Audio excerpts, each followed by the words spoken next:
Dans le collimateur du gouvernement, il y a aussi le contournement de la fameuse loi Egalim par de nombreux groupes de grande distribution. Ces derniers passent parfois par des centrales d'achat installées à l'étranger, aux Pays-Bas ou en Belgique, et qui permettent de contourner les obligations françaises. Vous allez voir comment ce système, pourtant légal, peut amener les agriculteurs à vendre à perte. François-Xavier Ménage et Olivier Cresta. Les négociations sur les prix de vente dans les rayons viennent de s'achever, avec un principe, interdiction de négocier le coût des matières premières agricoles afin de protéger la filière. C'est le principe même de la loi Egalim. En parallèle, il existe aussi des centrales d'achat européennes avec des contraintes allégées.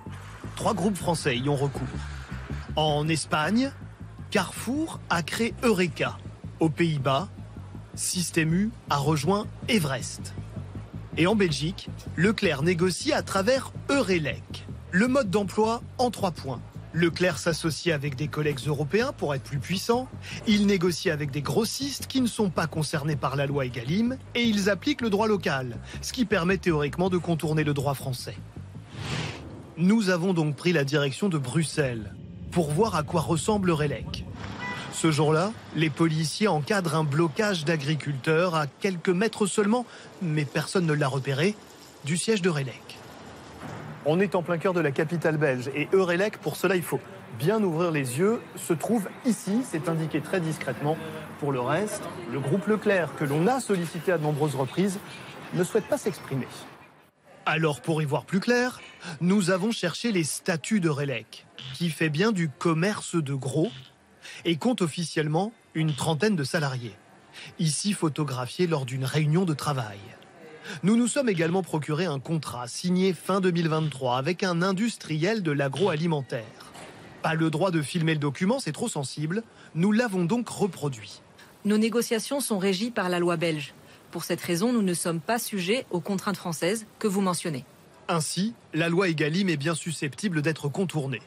Autre point de vue, chez Carrefour, on assure dans l'alimentaire respecter le droit français.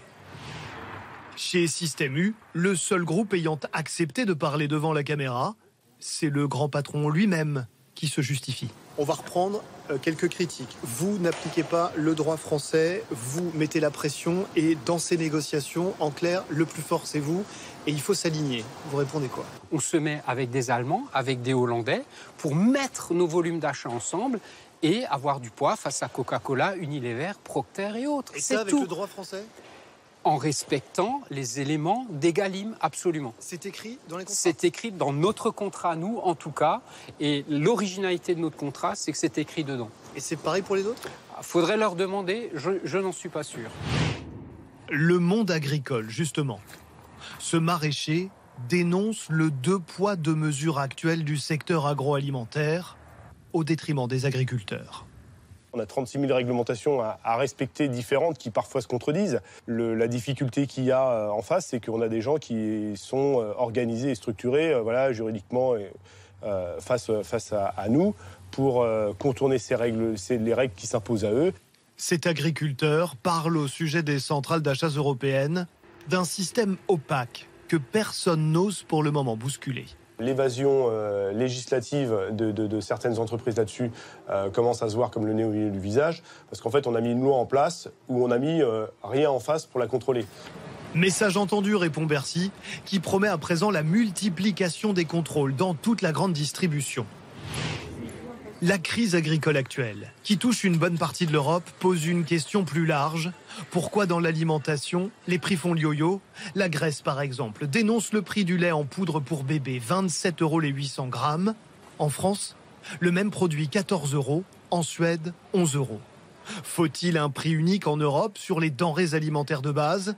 Certains le réclament, mais la révolte des agriculteurs aura rappelé une chose, entre les normes et les taxes dans chaque pays, c'est juste impossible.